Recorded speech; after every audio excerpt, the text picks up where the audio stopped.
Namaste and welcome friends to our weekly virtual speaker series on Ayurveda, the pharmacological and therapeutic effects of top 75 traditional Ayurvedic medicines. Today is our ninth session on Hingwashtaka Churna, and our special guest this morning is Mr. Suren Bhattagoda, Senior Economic Advisor to President of Sri Lanka, Chairman Food Security Health Program, Government of Sri Lanka, who will be joining us in a few minutes. And we are eagerly looking forward to get insight from him, the current state of their crisis, economic crisis, which they've been, kind of navigating through, and the food security, health security, and it would be very, very important insight which we will be gaining today from him.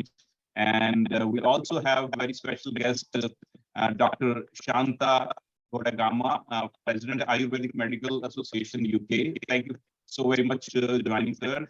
Dr. Sundar Sharma, who's working with the Himachal government. A very warm welcome, sir.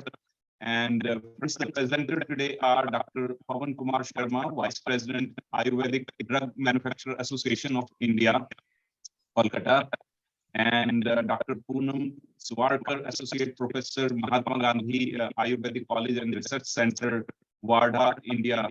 A very, very warm welcome to both of you, sir. Friends, through this weekly series, our Ayurvedic experts are revealing the benefits of top 75 plant-based Ayurvedic medicines. Ayurveda, being a science of life, brings us in harmony with nature, as we all know that we are the product of nature, and it attunes us with the mother nature. Once again, thanks to all of our partnering organizations for their tireless effort to put together a fantastic weekly series, one after another. And we're looking forward to a great presentation today. Over to you, Dr. Harish Sharma. Thank you, Sriji, and guests and viewers all. Welcome all. Today we have two experts, Dr. Pawan Sharma ji and Dr. Poonam ji from India. So they will enlighten us about the pharmacological and therapeutic benefits of Hingwashtaka Churna. Hingwashtaka Churna is a very famous home remedy. It's an Ayurvedic preparation, but it is used as a home remedy almost in every house in India. It's very famous Ayurvedic medicine. It is used for indigestion as Deepan Pachan, but today we also discussed it is beyond Deepan Pachan. It can be used even in certain autoimmune diseases. It can cure ama presence at the level of various tissues. We call it dhatus. So our experts will enlighten us. But before we invite the experts, I would like to invite Dr. Shanta Godagama. He practiced Ayurveda in UK, and I request him to enlighten us what is the present status of Ayurveda practitioners or Ayurveda practice, what are the regulations, present regulations in UK. Over to Dr. Godagama ji. Thank you. Thank you very much. So it is a pleasure to be here with this group, and I'm sure we all are involved in promoting Ayurveda globally. And I would like to, first of all, I must ask you how much time I have, roughly, Yes, then you I can arrange my. Yeah, you can talk about 20 minutes, no problem. Okay, so that's Yeah. great. Yeah. Enlighten Now, us. yeah, that's good because I have requested you earlier that my expertise, apart from as an Ayurvedic physician, I must say I am working in UK as a first Ayurvedic physician entered to UK officially on work permit about 43 years ago, and to take up position as a largest residential clinic known as Gillingham Clinic in UK, where I became a director and of patients, resident patients, about 100 living in patients under the residential establishment. And apart from that, I was involved in formation of whole Ayurvedic sector in UK. Firstly, I formed the Ayurvedic Medical Association UK, that is about nearly 30 years ago, which is the oldest Ayurvedic medical association. And then formation of College of Ayurveda together with Dr. Maruf Atik, who's an expert on Ayurveda, and also the formation of the British Marmapuncture Association and also the Institute of Marmapuncture in UK. So apart from those organizational side, I was involved with the government for 15 years as an advisor to the Medicine Healthcare Regulatory Authority. That is the first appointment by the UK government for any Ayurvedic physician as a capacity of advisor to the government.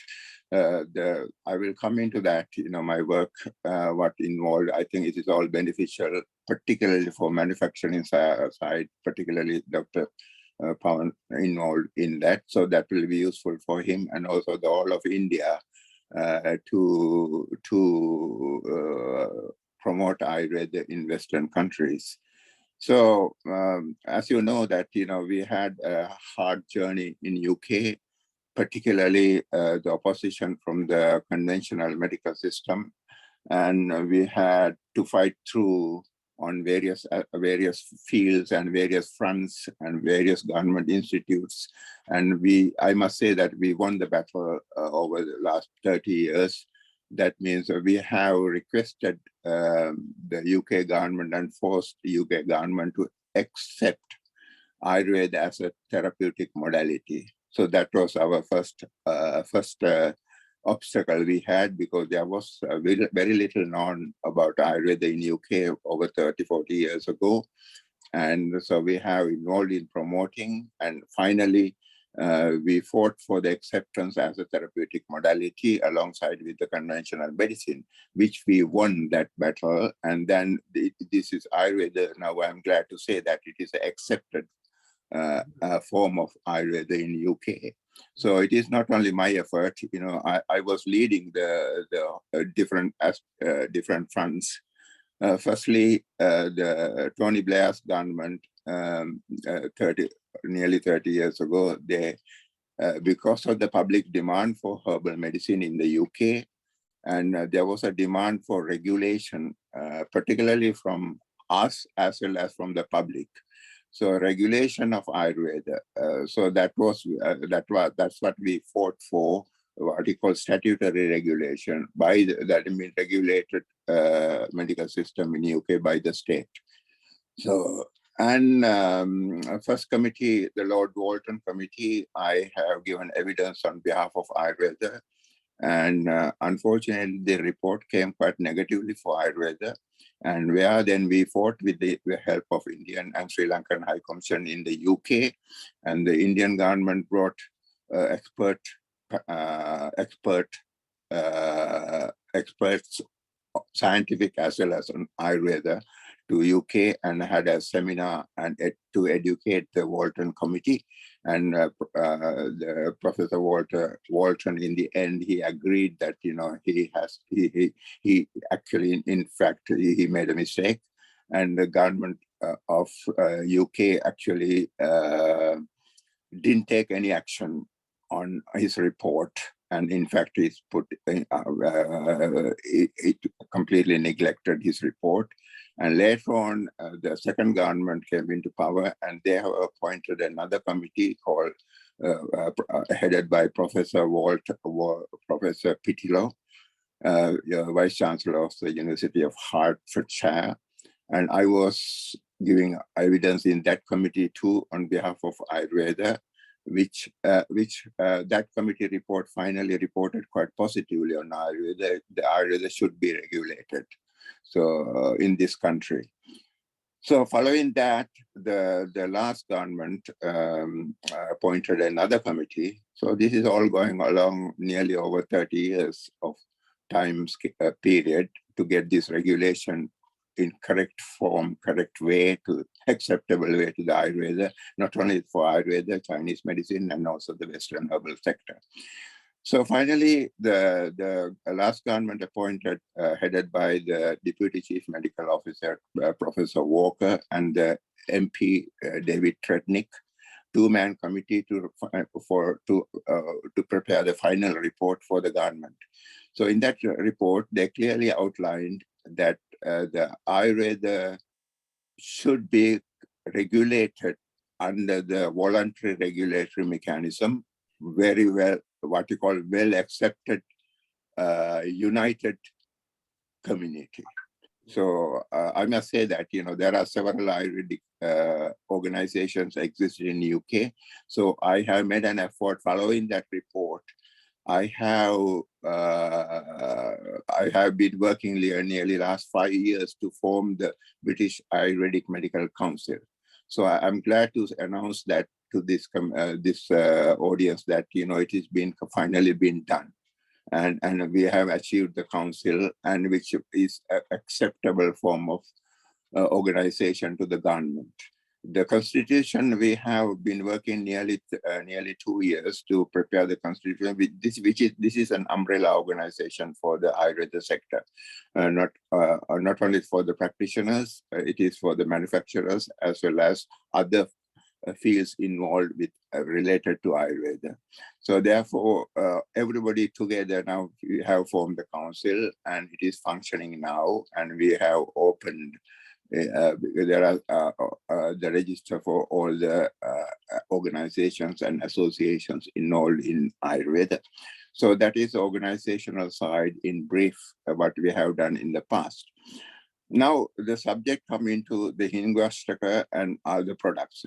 I must say the final report by the government in UK, they have recommended the two sectors to be regulated. One is the professionals to be regulated. That is us, the practitioner side. So now that is in place. But prior to that, 15 years ago, the government started regulating the medicine sector. Herbal medicines on the whole. Herbal medicines means the Western medicine, Western herbal medicine, Chinese medicine, and Ayurvedic medicine. So as a starting point, the government appointed me to the Medicine, Healthcare and Regulatory Authority as an advisor. We have been working with Home Office scientists on various fields, from general practitioners to the experts on pharmacology and biochemistry, clinical medicines, pediatrics. We have expert panel of about nearly 15 members. This is what we call the medicines. I can show you the one document here. That is the expert panel, medicines and healthcare regulatory. They publish this book every year, annual reports. And then this is, I'll show you another book here on the recommendations to the government on herbal medicine sector. So following all that work, hard work, and now we have, the past 15 years, we have been engaged with the government of producing herbal medicinal products, approved products by the government. Now it is illegal in most of European countries as well as in UK to sell Ayurvedic products without a product license, what you call marketing authorization by the government, issued by the government. So every product should have a license. So this is a good news for Ayurveda because that will eliminate the what you call unauthorized or the products unknown to us, but the products being formulations being tampered with, or there are certain chemical Western chemical medicines included in it. Because I must say that, you know, under the open market system more than 15 years ago, there were a lot of Ayurvedic products came into the market over the counter for public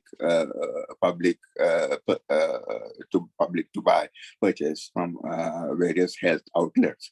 So those products were not guaranteed. You know, nobody knew exactly what are the components in it. So therefore, market was flooded with a lot of Ayurvedic as well as Chinese medicines, and in particular Ayurvedic medical formulations being not up to the standard.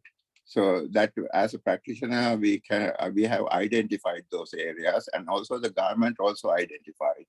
So the committee have been working with the government, and that what we came across was that most of analytical data produced by the government actually contain a lot of unwanted chemical medicines in the Ayurvedic formulations, and not only Ayurveda, Chinese and Western medical formulation, because that was under the open market system. Now that's been very tightly regulated.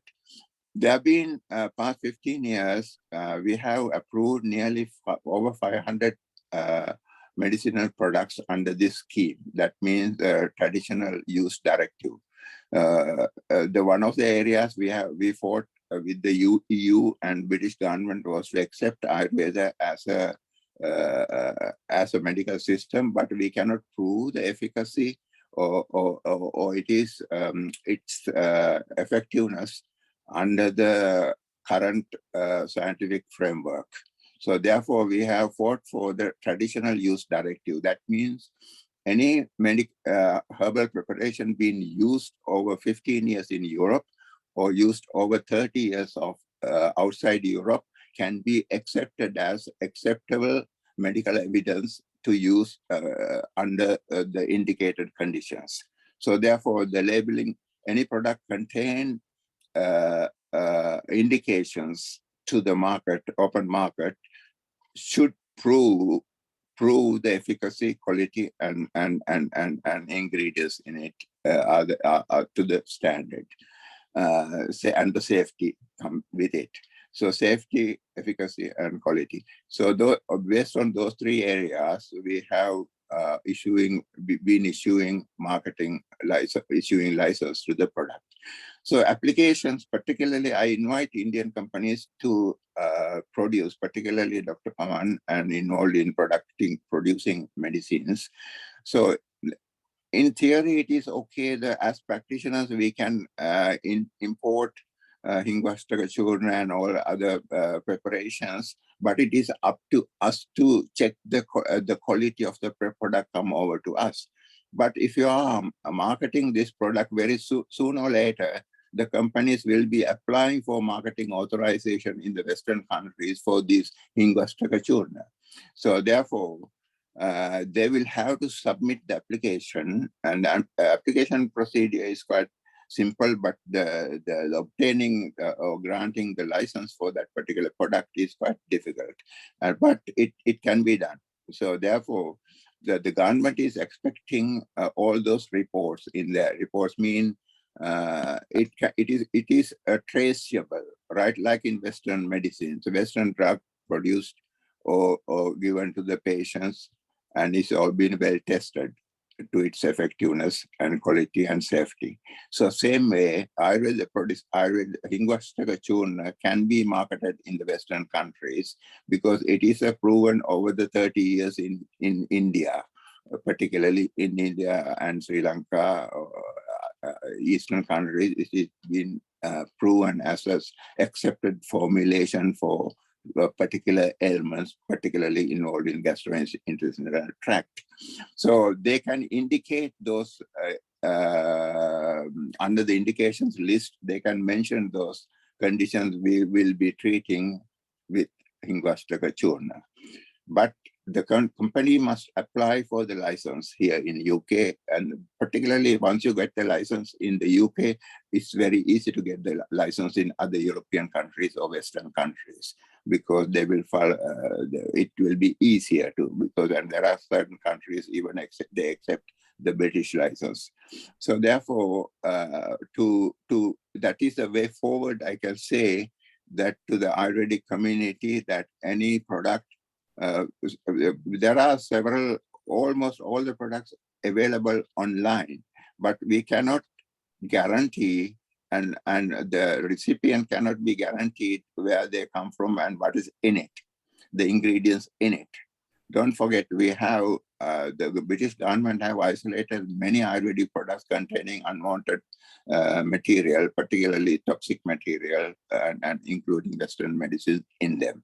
So therefore, this way, the product licensing will eliminate all these problems, because that brings that is a damaging to Ayurvedic sector. That is what we, for all these years, we fought for, to protect the Ayurvedic system and protect its quality and it is original formulation in original format. So therefore, I'm sure that we know that, when you take herbal preparation, we need to know what kind of maturity, where you pick up the branch, and whether you are picking the top branch or you are picking the bark.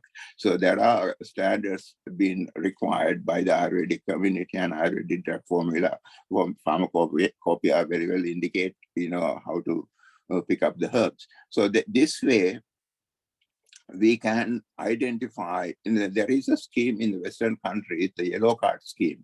When the patient taken this Ayurvedic preparation over a period of time, if they develop any unwanted side effects, then it goes to the general practitioner. Very often the patient will go to the general practitioner and will say, okay, I've been taking this Ayurvedic preparation for such a period of time. Now I have a problem, unwanted problem. Then there is a scheme, the yellow card scheme, the GP, general practitioner, can report that to the Medicine and Healthcare Regulatory Authority, and they will be compiling all those reports. And one of our job with the MHRA was looking at those yellow cards and whether there is any particular pattern from any particular approved medicinal preparation being experienced by the patient. And then we compile those and we make some rulings and we adjust our advice accordingly. So therefore, it is a safety issue for the public. So therefore, safety is being guaranteed by licensing the products in the Western market. So therefore, I invite you all to manufacturers, particularly because the only very few manufacturers actually came forward in the past, particularly from India to obtain a license. Because what will happen in the future, the way I see, a lot of Western pharmaceutical companies will apply for Ayurvedic product license because they have know-how and expertise in-house already.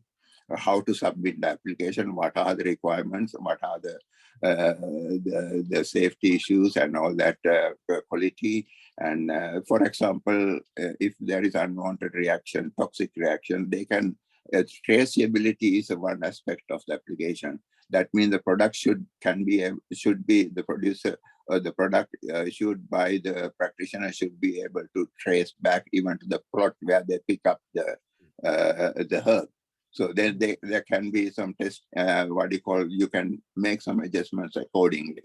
So therefore, these are very important. And what I'm saying to the community, the community in Western world is that finally we will end up with a very well guaranteed safety and quality and efficacy. And those products can be on the market, and which is a good news for Ayurvedic practitioners. And my advice is for all the Ayurvedic practitioners in the Western world not to buy online of your products and always go for safety of and that will bring the good name for Ayurveda. Thank you very much for giving Thank me you, this sir. time, and I hope it will be helpful for you. Yeah, it was very helpful, sir. Before we let you go, I need to ask two questions. One, because a lot of students are now watching us, they want Yeah, to learn the steps. If yeah. anybody want to practice Ayurveda, if anybody want to go to UK and practice there as Ayurvedic practitioner, what are the steps? To whom they have to contact? What are the Now, steps? yes, the students, we have a College of Ayurveda in the UK. So if you Google College of Ayurveda in the UK, so if anybody want to study Ayurveda, they can apply to be a student, okay? And then those who are living in UK, they can apply for membership of the Ayurvedic Medical Association, which I have formed.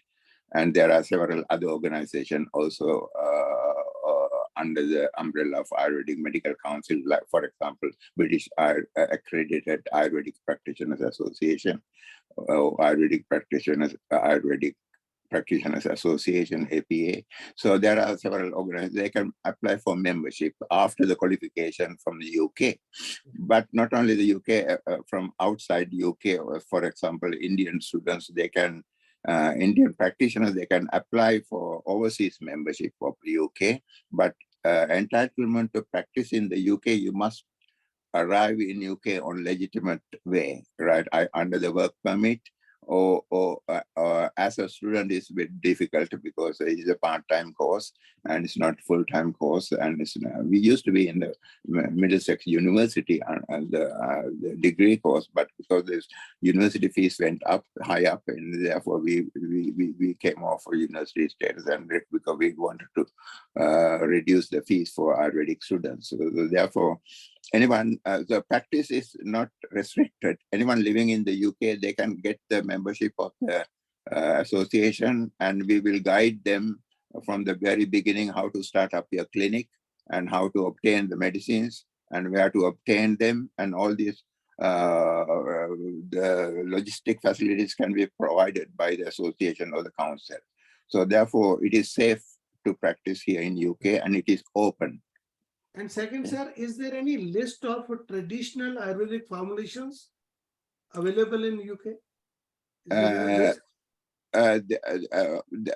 The formulations is not listed. It is, I mean, any Ayurvedic physician, they know. For example, in my clinics, I use commonly used about nearly 75 herbal single herb ingredients. So what I do normally, we do mix and match. You know, that is the practice of Ayurveda. So you buy the single ingredients in powder form. That is what I do. I buy them in powder form, fine powder. And then you decide to dispense them on as a single herb, or you can mix the various, for example, triple come in three ingredients. Either you can sell, you can prescribe as a single ingredient like a haritaki or bibitaki or amalaki, right? Or if you want to combine as a tripala, you can give tripala. If you want to combine tripala with something else, you can add that tripala with gokshura or tripala with anything from Ayurvedic single herbs. You can mix and match. So therefore, even up to 8-10 ingredients you can mix as a powder form and then give and dispense to the patient. It is up to the practitioner to decide. That is quite free to do so. So compounding of medicine is allowed. You can compound the medicine for the patients. That's right. Yeah. That as long as you take the liability, responsibility, and of course, we all are insured. So first thing is, anybody practicing Ayurveda, you can't touch a patient without being insured. So therefore, we provide all the facilities to the new beginners of Ayurveda here in UK. Yeah. Thank you, sir. Thank you very much, sir. Thank you. Thank you. Thank you. So viewers, today we will discuss about Hingwashtaka Churna. We have two experts, I have already mentioned. So I invite Dr. Madan Thangaveluji to moderate the technical session. Dr. Madan Thangaveluji, over to you. Thank you. Thank you, Harishji. Namaskar. Shanta, Thank you. So happy to see you here, and thank you for elaborating some details which people in other lands don't appreciate. I was hoping we would hear from you a little bit about the interaction with the largest health service provider in the country, which is the health service. Maybe we will take that issue later on. I hope you will stay with us because you will hear from our experts. And the question about the largest health service provider and the engagement between the Ayurvedic community and where we should be thinking about that. But we will take that once we've listened to our speakers. The whole spirit of this session, the series of meetings, is to highlight traditional preparations, traditional Ayurvedic medicines. And the logic is that these are formulations that have been used for thousands of years, have been used safely, continue to offer benefits, and therefore it might seem like a good place for somebody who's interested in Ayurveda to come and learn and use these medicines as a first step to learn about the deeper principles. It is such a vast ocean of knowledge. We might not be able to teach all those early details about the doshas and Panchabhut Siddhanta, etc. But if we start with some really effective formulations, then people get curious. And the second thing is that we want a larger number of people who are happy to handle these formulations. So that's the spirit. And we want to take this out to as many people as possible. And together with colleagues in Toronto, there is a big program of work that is developing with the university health networks, all the hospitals in the Toronto area. We will hear about that. There is already a vibrant program that's going on there. And that becomes a model to show the world that this is how we are engaging with Ayurveda and modern medicine, and how that can become, the Toronto model can become a model for the rest of the world. And here we are delighted to have two speakers today. And Harishji, I don't know who is coming on first. Dr. Pavanji. Dr. Pavanji. Pavanji, namaskar. Before I give the floor to Pavanji, I just want to say a few words. Pavanji is one of our senior Ayurveda scholars, practitioners, and most of all his experience in industry. Now, for over 30 plus years, he has been working in Calcutta, having completed a BAMS and MD in Ayurveda, topping his university studies in the state of Madhya Pradesh. Pavanji, we are delighted you have found time to be with us. I know Pavanji runs a very busy network.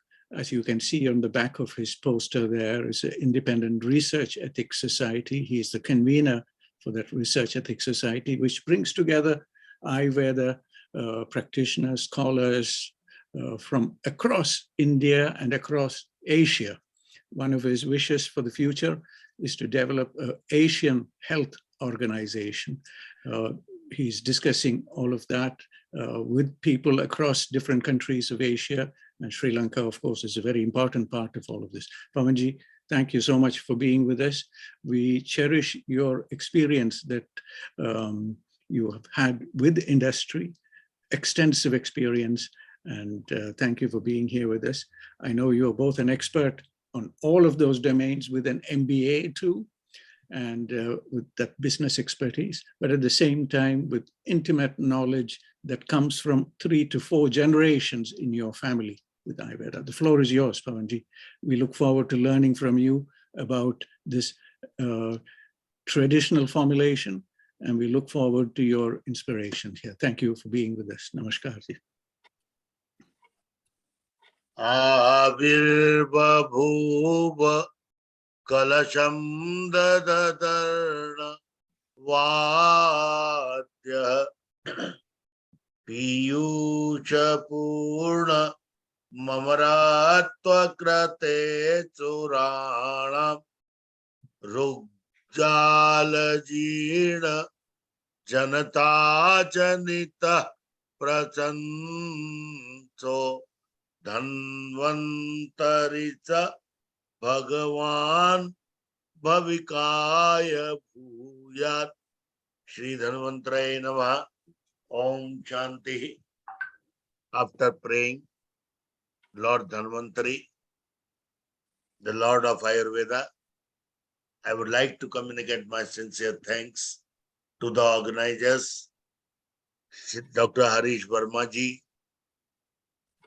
our guest, Dr. Shanta Godgama ji, Pallavi ji, Poonam ji, and our beloved Professor Madan Thangavelu ji. Dr. Sundar Sarkama ji, thank you. Thank you very much to all for inviting me as speaker.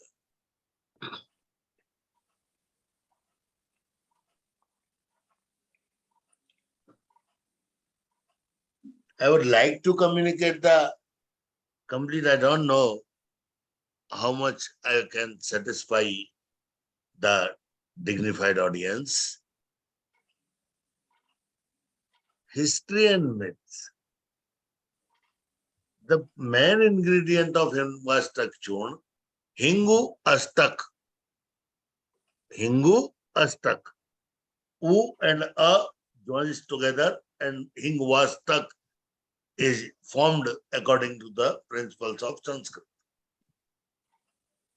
In Middle Ages, small pieces of gum was worn around the neck for ward of colds and cough. Persia, it was used as a condiment and called the food of gods. I am talking about foetida, which is the main ingredient of Hingwashtaka Churna. French gastronomers rub a little foetida in hot plates from which they eat beef steaks. So many uses are being observed in the literature, in the text, in the practice, in the culture, all around the world. Imparting flavor, color, pungency, these are the specific characters of foetida. Morphology. If I talk about the morphology of particular stem, though we are not using its plant as a whole, we are using the gum, which is standardized as Hingu. Hingu was. FSSI has three categories: Hing, Hingla, and Bandhani Hing. Three Hings are there. So, all these three type of Hings are generally, this is the exudates of the plant, Ferula foetida. Various names are there. I am not going into the detail because I have to come to the direct therapeutic and pharmacological actions. But it is the most important that we should know about the penetration power, relaxing power, counter irritation power of our Hingu or foetida. Whooping cough, asthma, ulcer, epilepsy, stomachache, flatulence, bronchitis, intestinal parasites, everything is covered by that. In Afghanistan, hot water extract of the dried gum is taken orally for hysteria even. Hysteria and whooping cough. Decoction of the plant is taken orally as vermifuge in China. Hot water extract of the dried root, this plant, is taken orally as antispasmodic, a diuretic, a vermifuge, and analgesic. This is chewed for amenorrhea. Definitely, it has osnoviria, according to Ayurveda. I am coming to these points. Anti-epileptic in Morocco. So, Hingu, foetida, or Hingwashtaka Churna, what Dr. Harish Verma was communicating in his comments, definitely it can be a miracle by the adjustment of percentage of Hing in that particular formulations. But this is great nervine tonic also. So water extract of the resin in Nepal is taken orally as anthelmintic. Saudi Arabia, it is used medicinally for whooping cough. So one thing comes after the observation of the literature that as a continuous spasms in wherever it may be on throat as whooping cough or in stomach as a stomach ache, but this is definitely antispasmodic. And in India, if we talk about India, earlier times, it is nervine stimulant, digestive agent, and a sedative also, because after relaxation, patient feels sedation just after relaxation. Hot water extract of Hing is taken orally as immunogogue, and hot water extract of dried gum is taken orally as carminative, antispasmodic, and expectorant in chronic bronchitis.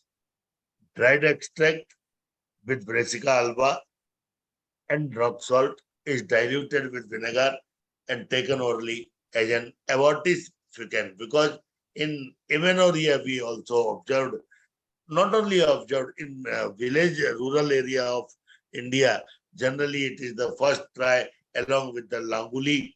Languli is also abortifacient. Effective remedy for several diseases of stomach, that is normal, we are again repeating these things, but chemical constituent. Per 100 gram, carbohydrates 666, that is all base. Calorie value is 297. Contains 40 to 64% resinous material composed of ferulic acid, umbelli for one, resinotenols, phenacestrol A, B, and C, etc. What they do, I am coming to next slides also. So about 25% come composed of glucose, galactose, L-arabinose, raminose, gluconic acid, and volatile oil. 3 to 17%. This is the chemical constituent structure of. I am not going to detail to recite all these ingredients, but by these slides, I would like to communicate the importance of this Ferula foetida or Essa foetida, what we can say. These are the all different category-wise chemical constituents. Phytochemical constituent, definitely it is from plant. So list of phytochemical constituents are mentioned in the phytochemistry about this. Phenylcerulone, oleic acid, citosterol, galactose, arabinose, glucuronic acid, these are the. And now activities. What only Hing can do as an ingredient in the Hingwashtaka Churna. So many activities are mentioned, and various traditions are using it as a culture, as a religion, and men, our forefathers in India, have gifted us this Hing as a chalk of everything in our daily recipe of the food. So that is what that Hing do in our daily food. Just see, antioxidant, antimicrobial, antiviral, antifungal, cancer chemopreventive, anti-diabetic, anxiolytic, enthalmentic activity, anti-cytotoxicity activity, anti-obesity, fat-lowering effect. These are research-proved activities. Researches have been done around the world on particular plant, not only plant, exudate. Anti-carcinogenic, anti-spasmodic, hypotensive, anti-anxiolytic, relaxant, neuroprotective, mollucidal, spermatic, testicular histopathology, so on. Why? How this only single ingredient is very important, and due to which chemicals it is being performing these activity. So this is a list of that. Anyone can go there and can have the reference of that. And just for example, I'm not going to recite all these, but anti-cancer activity is due to apinin, aterpineol, disulfide, ferulic acid, isopentanyl, luteolin. Like this, that particular one ingredient in our daily food recipe or in Hingwashtaka Churna, it is most important ingredient. So please don't ignore it. Use it as much as you can. So gut health, relaxant effect, digestive enzyme activity, hypotensive activity, antimicrobial and anti-cancer activity, hepatoprotective effect, neuroprotective effect, and memory enhancing efficacy. This is the research list on Hing on different pharmacological models and clinical models in the world. This is completely a list on different aspects of the efficacy of Hing. Now I come to Ayurveda. Hing in Ayurveda, Ramaha, Bandika, Ugragandha, due to its pungent smell, Sahasravedhi, due to its penetration effect, Deepaniya, Swashar, Sangya Sthapan. Sangya Sthapan is means my grandfather was using this along with the some Nasya to awaken the just patient which is not conscious.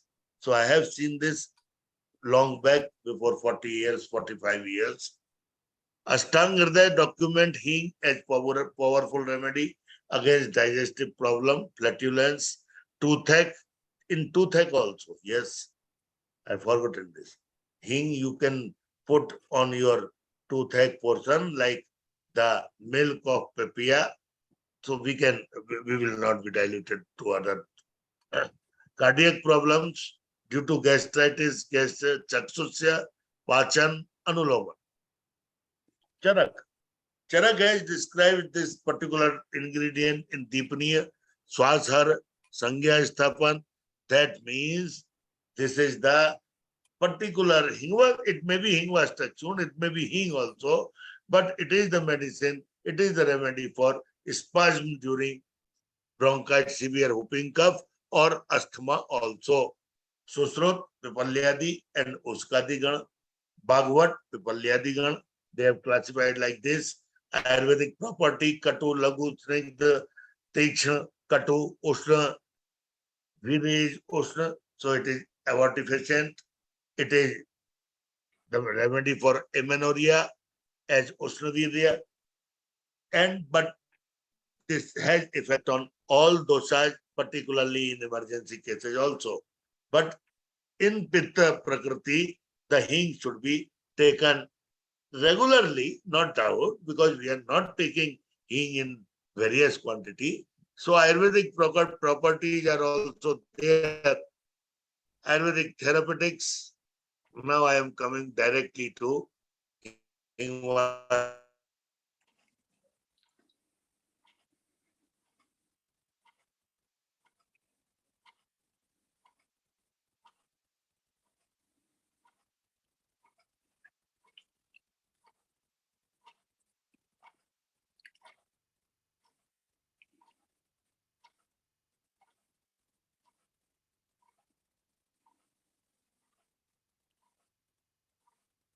Harishi, have we lost Yeah, I think. Pavanji, namaskar. Pavanji, you are muted.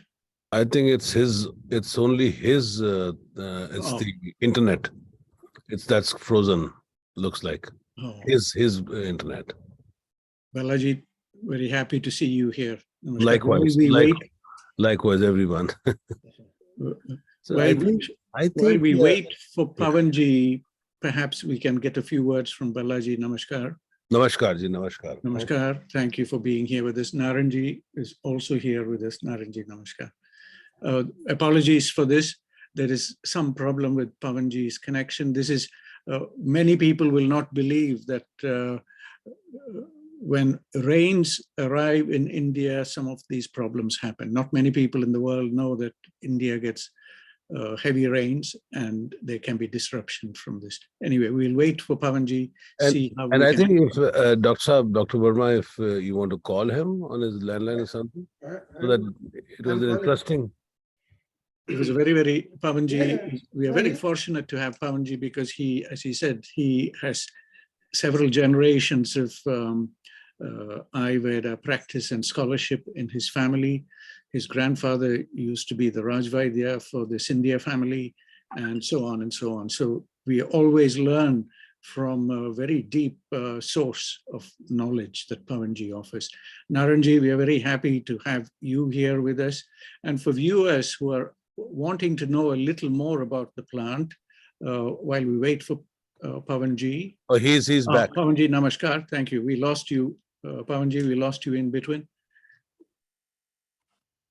I'm sorry, sir. It's all right. I was just explaining there are problems with our network in India. Thank you for reconnecting so swiftly.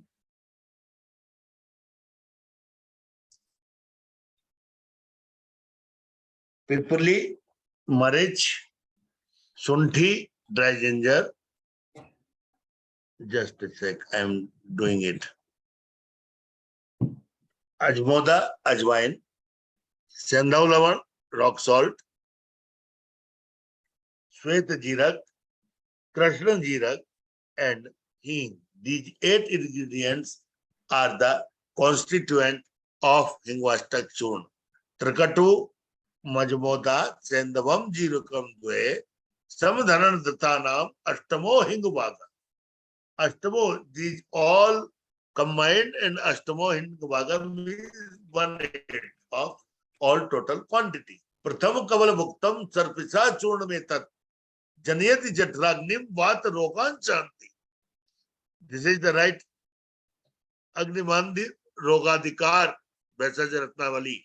Pratham Kavala Bhuktam, but the process what explained by our text is with the first grass of our food, maybe of rice, along with the ghee, maybe with roti, but it should be taken in the starting of the food. This was explained. Now ingredient, shunthi, we are using rhizome, Maricha fruit, Pippali fruit, these all we know, so I don't want to, but all these guna and rasa guna virya vipak, shunthi has katu virya, Maricha has tikta virya, katu and tikta ras, all are ushna. Generally you are observing ushna ingredients are more in quantity. So that's why I was telling that for Pitta Prakriti, it should be used carefully. For epigastrics, bleeding from anywhere, anybody, it should be used carefully.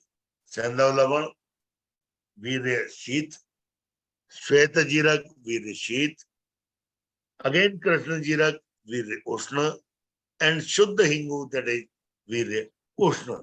Vipak already Katu. But the effect, if we see the effect, Hingu is Vat Kaf Shavara, Krishna Jiraka is Kaf Vatahar, Shweta Jiraka is Tritoshagna. Generally, Tritoshagna was the safe side to the Acharyas, I hope. And Yavani or Ajmoda, Trachyspermum, ammi, or APM leptophyllum, that was Kaf Vatahar. So on Vat and Kaf, this is the perfect medicine we can use in emergency. Each and every ingredient, rock salt is used as a home remedy for digestive ailments, stomach ache, heartburn, bloating, constipation, stomach pain, and vomiting. Ginger powder is used as a remedy to cure indigestion, because according to our theory, not like allopathy, if hyperacidity is there, it is generally a principle that if you are taking late dinner in night and you are expecting without acidity your morning, this is the crime, I hope. So in allopathy, they just give any tablet to subside that acid. They don't know that acid is necessary to digest our food. So we should modify that acid according to our benefits. We should not pen 40 and Gelusil. These medicines are just neutralizing those acids. No doubt we have Hingwashtaka Churna type medicine. So we can use that. For Pitta Prakriti, one Swadishta Madhur Churna is there. So various churnas are made according to the Prakriti of the person. This Hingwashtaka Churna should be generally used on Vat and Kapha diseases to get best results. Hing, I have described so much. Jeera, cumin stimulates saliva production, secretion of digestive fluid, and so on. Every ingredient we know. Critical analysis on ingredient of Hingwashtaka Churna. Almost all authors have taken same ingredients, and the controversy is only seen taking either Ajmoda or Yavani. These two ingredients are moreover comparatively according to availability or according to the location north or south. Hingwashtaka Churna is prescribed in Ajirna, Agnimanda, Shula, different books. Different books are there. In different books, it is mentioned for different therapeutic efficacy. And we are observing the efficacy in all these things. Maybe Shul, maybe Gulm, maybe Grahani, maybe this Agnimandya and Ajirna. We are observing this in our daily practice. Commentators of those texts, where it is described in Ajirna Rog, mentioned to take Yavani. While the commentation of text, where it is described in Agnimandya, they have taken Ajmoda. So the difference is here. In Ajirna, Yavani is there. In Agnimandya, what is the difference between Ajirna and Agnimandya? Sorry, it is not the topic of today. Ashtangirda for Hingwadi Churna indicated for Gulm. Maybe abdominal lump, maybe abdominal growth, some unwanted growth, but it is the remedy for that also. Charak Sahinta for Chitrakadi Gutika, Grahani Rochissa has replaced Ajmain for Yavani. Ajmoda, just a second.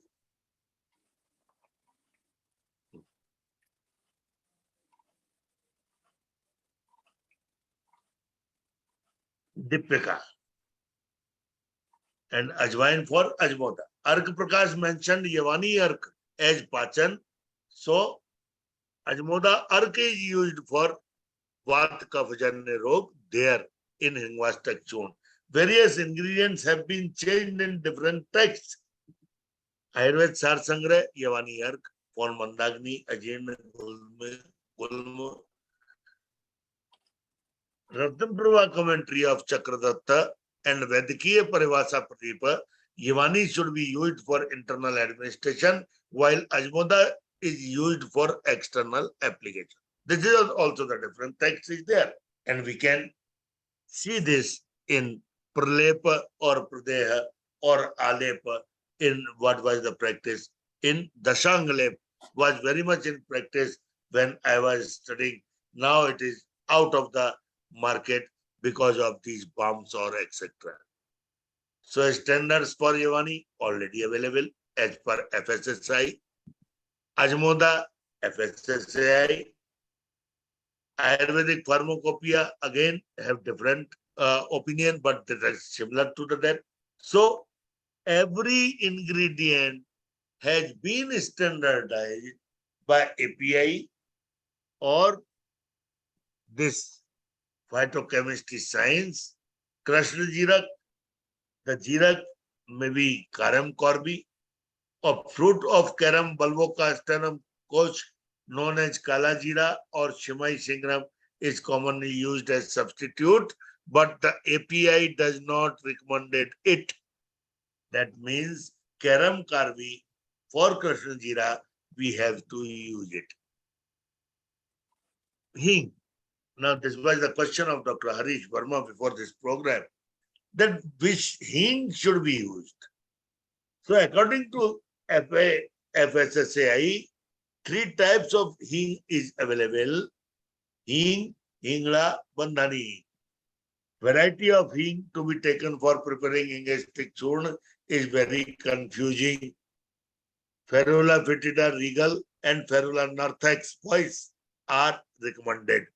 These two varieties are generally recommended because volatile oil and the chemical phytoconstituents are having much more in these two varieties in comparison to other varieties available. It is substituted and adulterated with kikar or babul corn, acacia, hasab, gum acacia or acacia senegal, shittimgon, acacia shale. Even sometimes sodium silicate is used, not was used as a substitute for hingu. It is not recommended by Ayurvedic Pharmacopoeia of India. So we have to take care of these adulterations also. As per API, hingu consists of oleogum resin obtained from rhizomes and root of Ferula foetida regal, Ferula narthex bios, and other species of Ferula family umbelliferae. This other species of Ferula has given the manufacturer a right to adulterate or right to purchase the low-cost hingu in their formulation, but that is not suitable and that has not been recommended by API. API, hing shall conform to the following standards: foreign matter not more than 2%, total ash not more than 15%, acid insoluble ash not more than 3%, alcohol soluble extractives not less than 50%, water soluble extractives not less than 50%. So here the adulteration can be checked or stopped at this particular level. Why is the difference between hing and bandhani hing? Generally, we are using today bandhani hing because the pungency and pungent odor of the hing is not being tolerated by modern generation.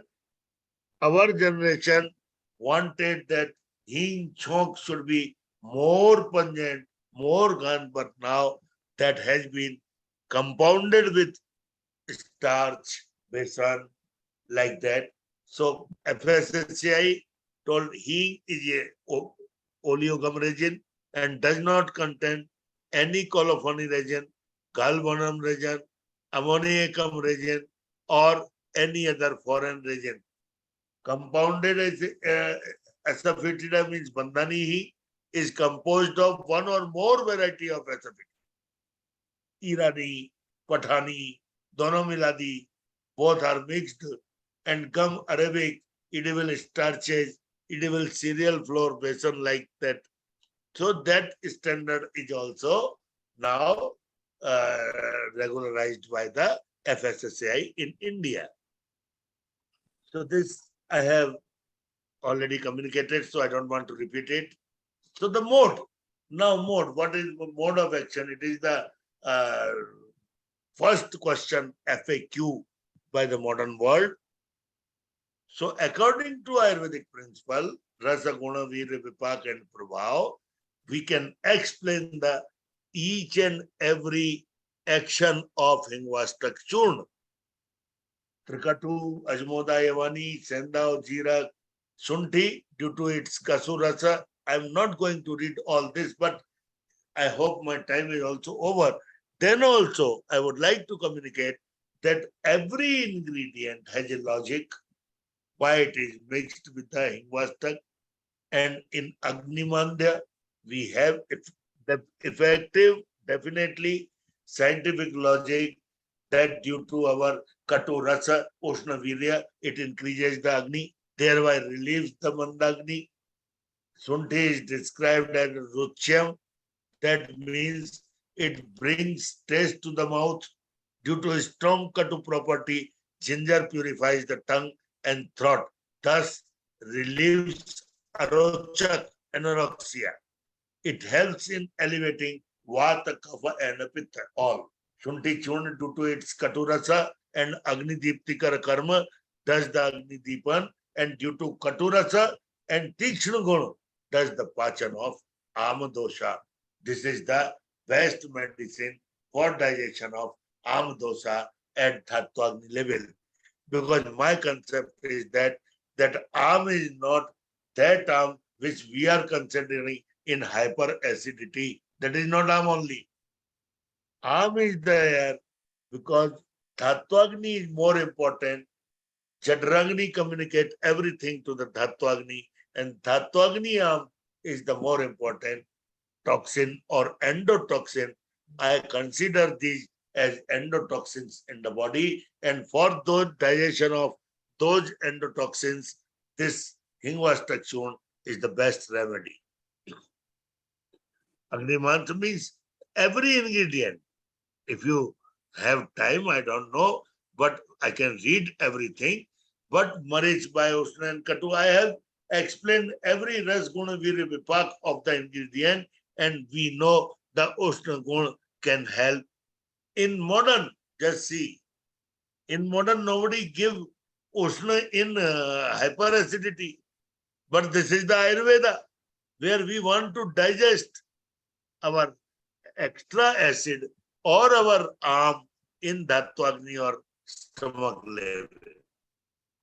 So Agniman Trikatu means Trikatu is known as to influence the bioavailability of the drug, that is acts as a catalyst. So Sunthi, Maricha, Pippali, everything is there. So many researches have been done. Thermogenesis, it does thermogenesis in the our gut, gastrointestinal tract. So definitely we have more references on Agni Mandya digestive impairment, and that is the first and foremost problem of this modern era. Every Saindhava Lavana that acts as a catalyst during the digestive process. It is hygroscopic in nature, so creates a lubrication which actually helps for digestion. One ingredient you see, Pippali increases Agni by Deepan action. Sroto, Srodhak and Rasayan property of Rasadi Dhatu takes place. This is the reason for consideration of Pippali as the best remedy for Pliha Rog. This is the best root of our Dhattvagni Mandya. Now, Sudhingu, I have already explained you so much guna. Constituent ingredient of Hingwashtaka Churna act as digestive stimulant by various enzymatic secretions. Piperine, Cuminum, foetida, Ajmoda as a single dose significantly stimulate the liver to produce and secrete bile rich in bile acids, which play a very important role in fat digestion and absorption. Proteins, starch, and triglycerides. The major macromolecules in food are hydrolyzed by the major pancreatic enzymes, proteases.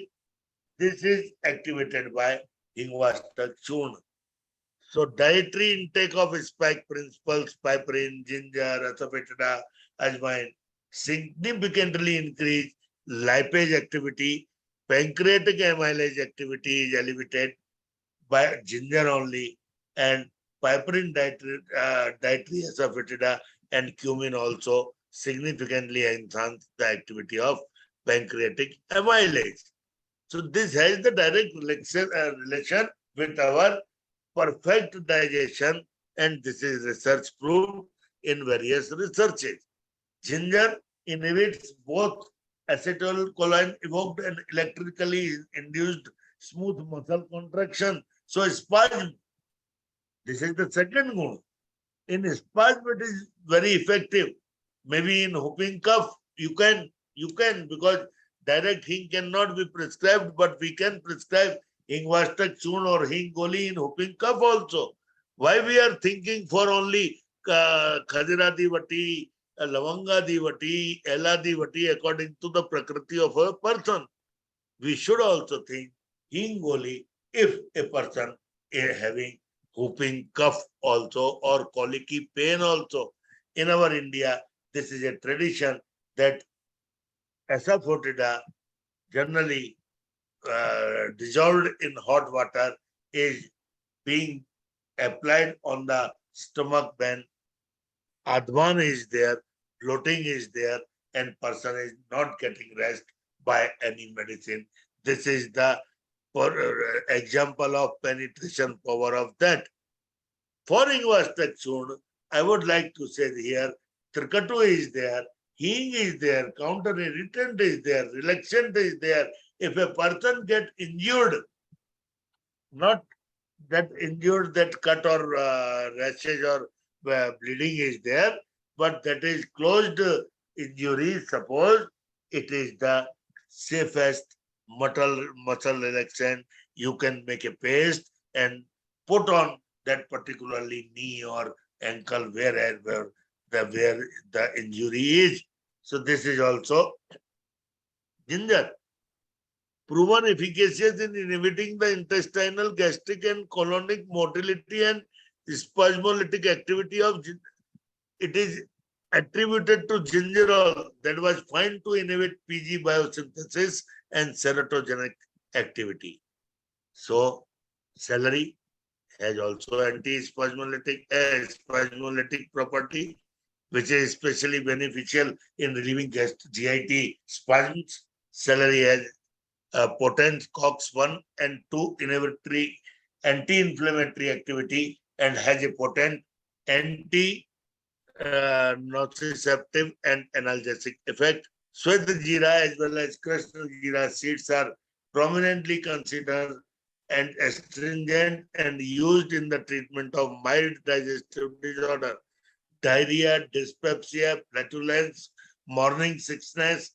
For morning sickness in I'm sorry, but because subject is Hingwashtaka Churna, so according to my concept, our GIT is of 32 foot long, and we are taking food in the night, and we are storing that food in a acid tank of our stomach. That food is not moving, proceeding to the next chamber, that is duodenum, because our peristalsis movement starts from the duodenum. So we should not take food in the night. Please take that food in the early morning if you have hunger. So that acid which was deposited due to our pragya aparadha, we had taken the dinner at late night and we just lied down. So no movement or no proceeding of our food.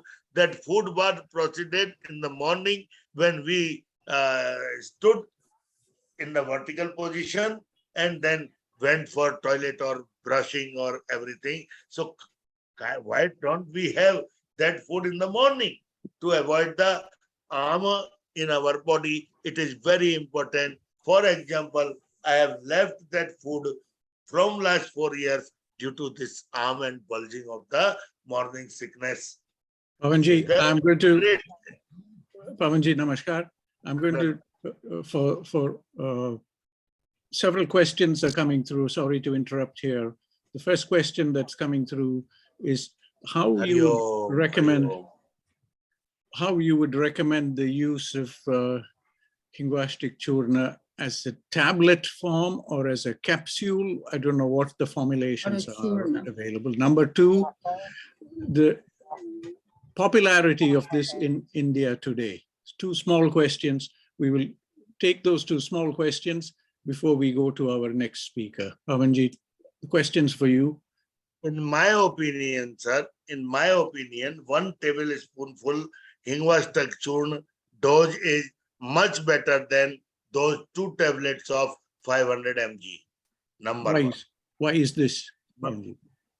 Because that particularly dose is being administered in 2 or 3 gram of the quantity. In tablet, we can't administer this much dose. Number one. But according to the convenience of patient, now patient is asking for the Hing goli. We will keep it in mouth and that will be sucked by our patient and that will go to that, because patient is not ready to adjust with the powder in this modern era. Otherwise, powder is much better in, or number one, and according to the text, it should be taken just before the principal foods or principal meals. This is my opinion. Thank you, Pavanji. The other short question. Is this recommended for every person, or it is recommended only for people who have some digestive problem? How is this? Because it can be recommended for every people, number one, excluding pregnant lady. Pregnant lady should not use in much more quantity because Hing is avortifacient, Ushnavirya. So but in Adman, in bloating, or for general health, Hingwashtaka Churna can be used. Pardon, Shantaji. Shantaji want to tell something. Yes, Madan, thank you. It's a very interesting talk, Pavan. Thank you very much for enlightening us on the subject. And one simple question is there a agreed what do you call quantity of each ingredient in the Hingwashtaka formulation, or is this agreed amount is being followed by all the manufacturers in the country? Yes, because the costly ingredient was the Hing. And now every manufacturer is using Bandhani Hing, which is the economic than the original Hing. So there is no confusion, sir. This is compounded with the besan, this is compounded with the starch, this is compounded with the acacia, gum acacia, because the pungency of particular Hing is not being tolerated by modern society. But the actual process of the Hing addition, it by roasting or in ghee, it can be, if we are preparing Hingwashtaka in home, we should fry that Hing into ghee or butter, and then we should add into that powder. This is my humble request. Pavanji, to avoid, because in ghee, Hing Shodhan is there.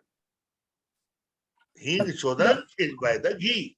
So we can make that non-toxic also. Thank you. Dr. Pavanji, Pavanji, we are very fortunate. Pallavi, I please. just have a quick question to Dr. Pavan Kumarji.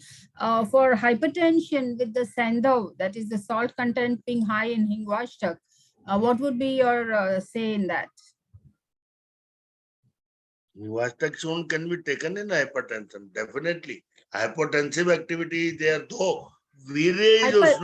Hypertension, sir. Hypertension, blood pressure. That's what I am telling. Hingwashtaka Churna's property is hypotensive due to its ingredient.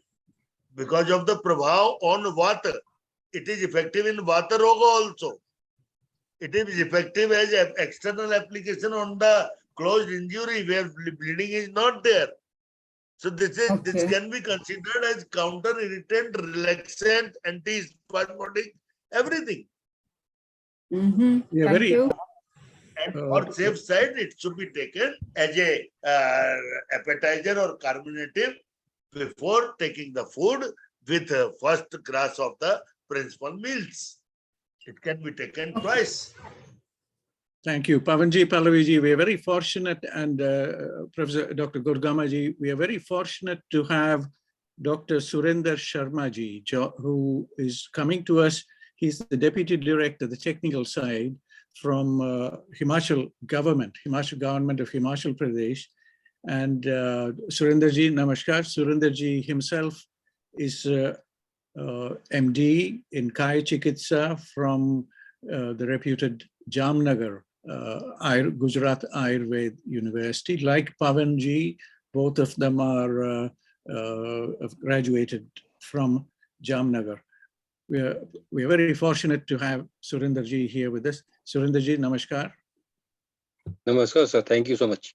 Thank you for being with us today. Now, you have followed the first part of this presentation by Pavanji, and the question that is coming through here is partly because of the confusion.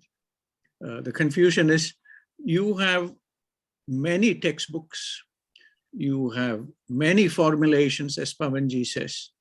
How do you accommodate the different ingredients and the quality of the ingredients and how they have to be, there must be some quality standards, etc. Please tell us, sir, from Himachal, having learned your skill from Jamnagar, what is your opinion about these things? This is an important question, particularly for people who are new to Ayurveda, like what is happening in Canada, in Toronto. We would love to hear from you, Sir. the government perspective on this, and also what you have learned from your respected teachers while you were a student at Jamnagar, which is a place where the WHO Center for the Global Center for Traditional Medicine is going to come up soon. Sir, thank you, sir. Thank you so much. Namaskar ji. Sir, I want to tell you that for the raw herbs, individual herbs, specific standards have already been mentioned in our texts, which are mentioned in the Schedule 1 of Drugs and Cosmetics Act. And for finished products, there are also specific standards that have been mentioned. So we have to follow those guidelines, and if we use those specific standards, if you follow these standards, then we are definitely going to get a quality drug, no doubt, quality finished product, what I want to say. And moreover, the quantity of ingredients is already mentioned there. If we are manufacturing Hingwashtaka Churna, then the quantity of individual ingredients have already been defined, and we cannot move away from those standards. We have to follow those standards, and whatever manufacturer makes this Hingwashtaka Churna or any other drug, standards will definitely be same, and there cannot be any deviation. Surendraji, I just want to stop for a moment because Dr. Shanta Gudgama comes from Sri Lanka. Sir, I would like to answer. Please, Madan sir. Please. The medicine, just like Dr. Shanta Gudgama said, that we are purchasing powders and we are mixing them according to the need of the patient or disease. This was the practice everywhere. So formulations are different, but the aim is to treat different diseases, not the same. But in popularity, the fame of Hingwashtaka is for gas, but that is the medicine for Vataroga also. That is the medicine for epilepsy also. So where the epilepsy is the focus, we can change one or two ingredients. That is not there.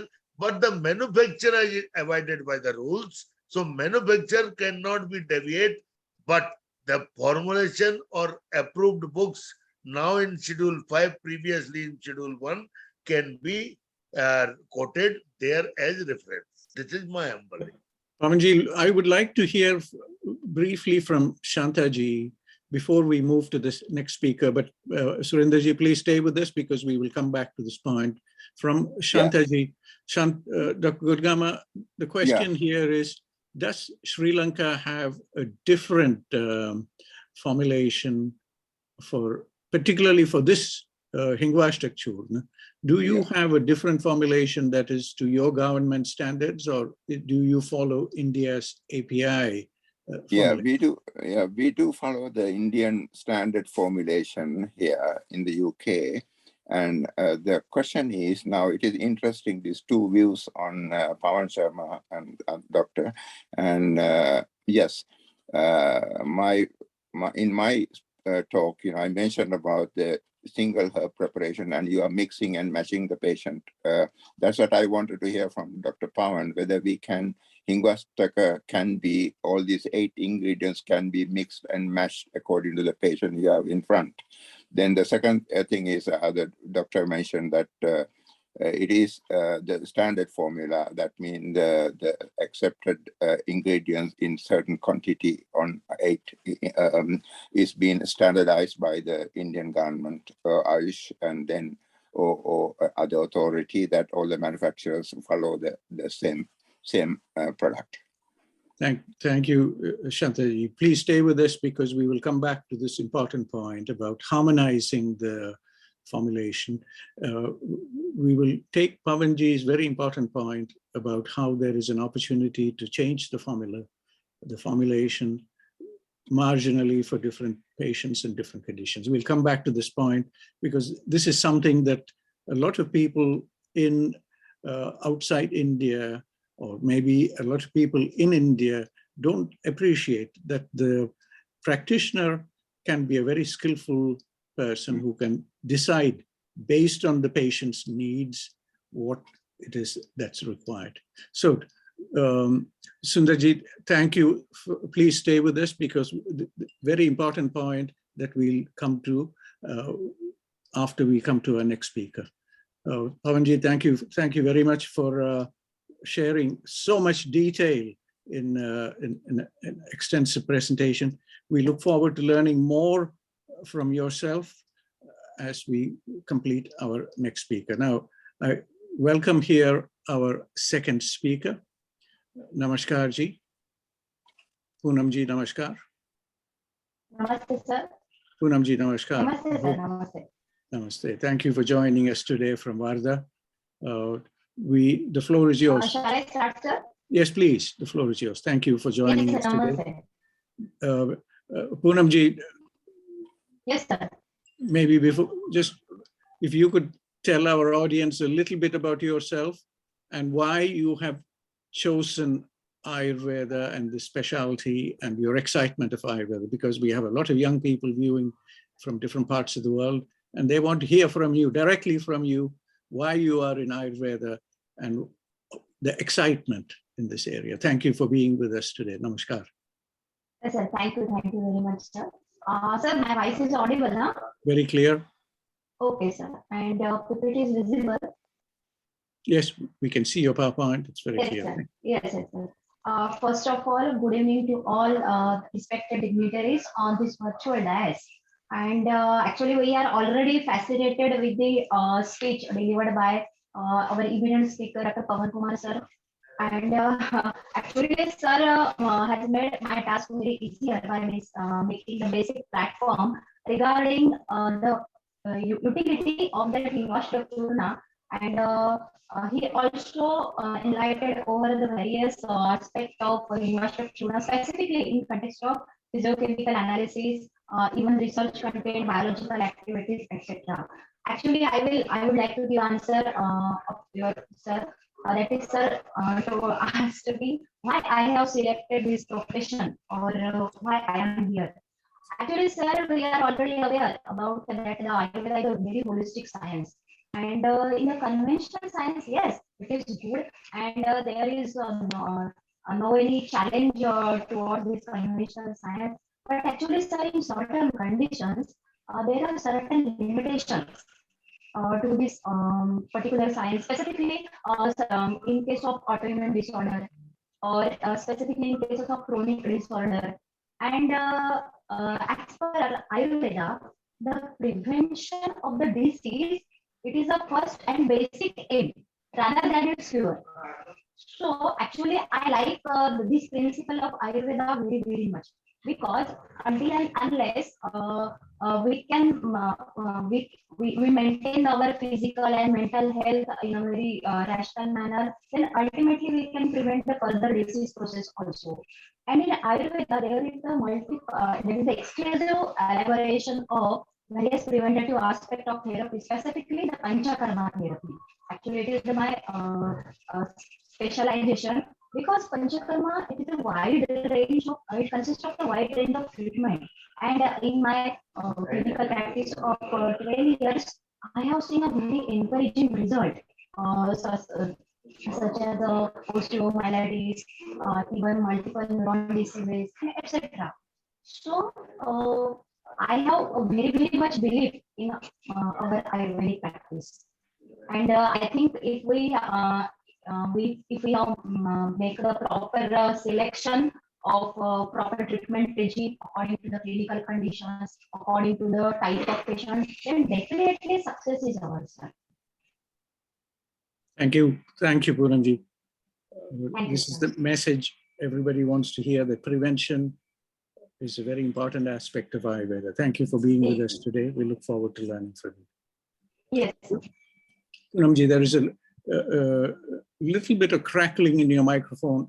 Is there some way to check this, rectify this? Yes, sir. Thank you. Shall I start, sir? Please continue. Yes. Yes, sir. Thank you. Thank you. First of all, I would like to offer my sincere gratitude for inviting me on this international dais. Actually, sir has already elaborated the various broad spectrum utility of the Hingwashtaka Churna in the clinical practice. But I think I would like to focus over the basic concept of the Ayurveda, specifically that is Agni. Because before planning or before administration of any palliative care in Ayurveda, or even planning of the detoxification procedure, that is the Panchakarma, first we have to make the proper assessment of the Agni. That is, Agni is nothing but it represents the status of digestion, metabolism as at the GIT level as well as the cellular level. And without a proper assessment of that, we can't go ahead. And success and to optimize the therapeutic effect of any kind of therapy, whether it is palliative or even curative also, first we have to do the basic examination of the patient, specifically Prakriti and Agni. Actually, Hingwashtaka Churna, it is we are already aware about that. It is a very excellent polyherbal compound, and generally in India, it is specifically effective in a rainy season. Because according to the Ayurveda, in the rainy season, due to the derangement or disturbances in the Agni, there occur multiple digestive elements such as the constipation, even bloated abdomen, loss of appetite. So to overcome that clinical entities, Hingwashtaka remedy, it is a very excellent combination. Actually, it is a very basic tool of treatment in order to correct the Agni Manda. Agni Manda, that is the disturbances in the digestive fire, which may occur at a GIT level also, or even at the cellular level also. Because this derangement in the digestive fire is the chief causative factor of the disease according to Ayurveda. That is Agni Manda. Agni Manda, it is the root cause of the disease. And according to Ayurveda, when there occur an harmony between the dosha, that is the vital humors, vata, pitta, kapha, dhatu, basic tissues in the body, and mala, that is the waste material. If there occur the proper harmony between these three components, then definitely we can achieve the complete health of the person. Otherwise, we have to face the multiple clinical problems. However, the Agni of person is vitiated, definitely will result into the ill health also. So it is a very crucial factor that is responsible for the various chemical changes in the body. These chemical changes may be carried out due to the various digestive enzymes, different kind of hormones, coenzymes activity, and because these are all the essential component of the various digestive and metabolic function. And so to make their competency or meet our all channels in the body pattern, it is very essential to correct the Agni Manda, and Hingwashtaka Churna, it is a very excellent remedy for that. Actually, I will never repeat it because sir already has explored this concept. That is the basic ingredient of the Hingwashtaka Churna along with its composition. So this is Rasa Panchaka, that is the basic properties of the each component of the Hingwashtaka Churna according to the Ayurveda's perspective is already very well elaborated by respected Kumar sir. So I will skip it. Method of preparation, it is also very simple because this is a fine powder. Generally, as there was one question before this presentation, that how we can select, that is the churna or rather than tablet or this. But I would like to say that the churna, it is the better option than the tablet because the bioavailability of that churna is quite better as compared to the tablet. So I think Churna will be the better option for that. In the classical method of the Ayurveda, the Khalva Yantra, that is mortar and pestle, was used for preparation of this Hingwashtaka Churna. But nowadays, in many industries, pulverizer or many micro pulverizer medicines are generally used to make it on the bulk amount. This is the organoleptic and characteristic properties of Hingwashtaka Churna, physiochemical parameter, which is already discussed by our sir. Now, the major indications of the Hingwashtaka Churna, that is specifically, there are the multiple classical references or classical utilities. Actually, it is a broad spectrum, simple formulations in the clinical practice. Actually, it is recommended by our classical acharya in treatment of the abdominal pain, indigestion, bloating, weak digestive power, anorexia, joint disorders like rheumatoid arthritis, even multiple orthopedic conditions like sciatica, and even dysmenorrhea also. There are certain contraindications. Actually, I have put this slide based on my clinical experiences only, because multiple times there are some stomach irritations. Even I generally would not recommend it Hingwashtaka Churna in hypertension, because sometimes I have seen there occur increase in the swelling. Bipedal edema increases after intake of the Hingwashtaka Churna, so that's why I never recommended Hingwashtaka Churna in hypertension. Generally, if there is a renal function is compromised in such condition, I think it will be better if we avoid this Hingwashtaka Churna. Even bleeding ulcer, maybe gastric or duodenal ulcer, in such condition, it will be better option to avoid it. Or even Pitta Prakruti, we have to use it very cautiously. But in all these contraindicated condition, we can take one care that by using the appropriate type of anupana, that is after drink, we can prescribe this Hingwashtaka Churna in a minor quantity.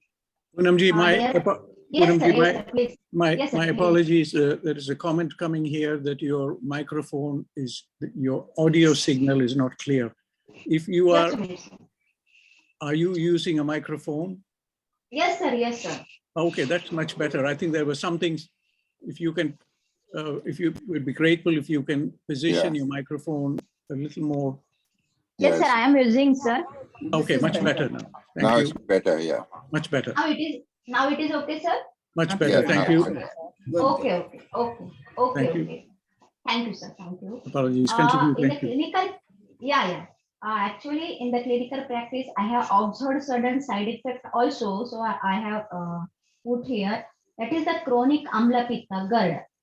If we have not prescribe this medicine in a proper way, or if we have administered this medicine with empty stomach completely, then definitely it will create a certain burning sensation in the chest, even abdomen, and even if there is a chronic cases of H. pylori disease, in certain conditions there occur the bleeding from the erosions also. So we have to take precautions, and before prescribing this Hingwashtaka Churna, the proper history taking of the patient is very, very essential, as like in other clinical conditions also. So these are some pharmacological actions of the basic ingredient of the Hingwashtaka Churna. Actually, sir has also covered these aspects, but I will focus some important highlights. That is Shunthi. It is a very natural digestive stimulant, and it is particularly useful in relieving pain and easing inflammation. So generally, it is added in multiple rheumatoid conditions. Maricha, it is a very good appetizer and give relief from the kapha-related conditions like loss of appetite and ajirna. It has an excellent role as carminative. The alkaloid present, that is specifically the piperine in the Maricha, serve as a medicinal purposes like stabilizes the blood sugar level also. It is a potent bioactive compound which alleviates pain and swelling and muscle spasm also. An antibacterial trait in this Maricha destroys the growth of harmful bacteria in the intestine and promotes the growth function. Pippali, it enhances again digestive fire. It is an excellent immunomodulator medicine. It is helpful in averting the liver damages also. And it uplifts the liver health. So specifically, it has a specific role in the non-alcoholic fatty liver disease also. Ajmoda, the presence of active compound, that is thymol in the Ajmoda, it eliminates the gas and maintains the pH level of the gut, which is essential for the digestion of the food. And Saindhava Lavana, it is the black salt. It is the basic ingredient of the Indian diet actually. It stimulates the release of digestive enzymes and improves the digestive process. It is a very good for eyes due to its cold property. Actually, it is one of the best salt among the 8 salt which is recommended by our acharyas. Due to its hygroscopic nature, actually it absorbs the excess foetida, that is moisture, and mitigates the kapha and reduces belching and nausea. Yes, Poonamji, sir, is there apologies any again. issue? Yes, your microphone. Could you please check your microphone again? I don't know. It seems to be rubbing against something. There is a. Yeah, I think maybe the cloth. Okay, sir, just a minute.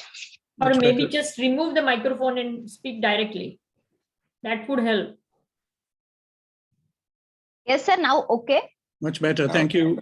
Yeah. Okay. Thank you, sir. Sorry for the interruptions. Much And better. yeah, that is the Saindhava Lavana, that is the black salt, that is the nullified the harmful effect of stress on the system also. That is Shweta Jiraka. It mitigates the Vata dosha predominant in the bloating of the abdomen. It subsides the colic pain specifically, which occur in the rainy season, and it prospers the vitiated apan vayu also. And Krishna Jiraka, it stimulates the gastric acid secretion and useful for the kapha related respiratory problem, as sir said, asthma, cough, and bronchitis also. That is Shuddha Hingu, that is Ferula foetida. It is used for curing digestive problems such as constipation, and it is with multiple types of the intestinal worm infestation also. So now we will move forward towards the Anupana, that is which is the best code ring for the prescription of the Hingwashtaka Churna. That is, as per our classical text, there are I have compiled here 6 code rings which can be with which can the Hingwashtaka Churna can be prescribed. First of all, rice. Actually, the time of administration of Hingwashtaka Churna, it is explained in our classical text as it should be mixed with the first bout of our food.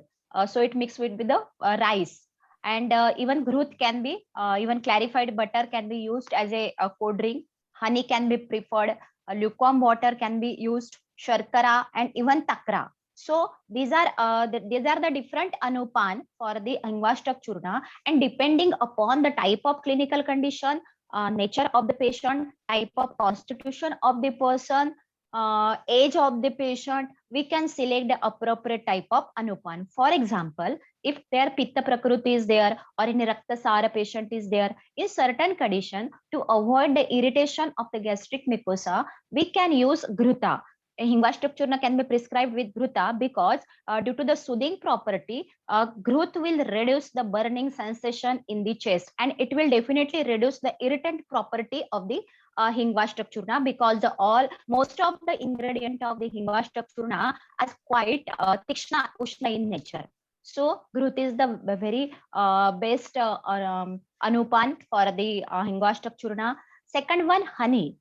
In case of pediatric patient, we can use honey as a anupan for the Hingwashtaka Churna, and even sugar. Generally, sugar will take longer time to dissolve, and its action is expected for the more time in the stomach. So that's why sugar can be, sugar means that is, it is the khanda sharkara, that is the solid. So we can use as a grita, or in ulcerative colitis, in amla pitta, that is hyperacidity, GERD, we can use buttermilk. It is a very good option which can be used as a code ring for the Hingwashtaka Churna. Now, dose and type of administration. Actually, the classical doses, classical dose of any churna, that is the traditional dose, is actually 1 kashya, that is the 12 gram.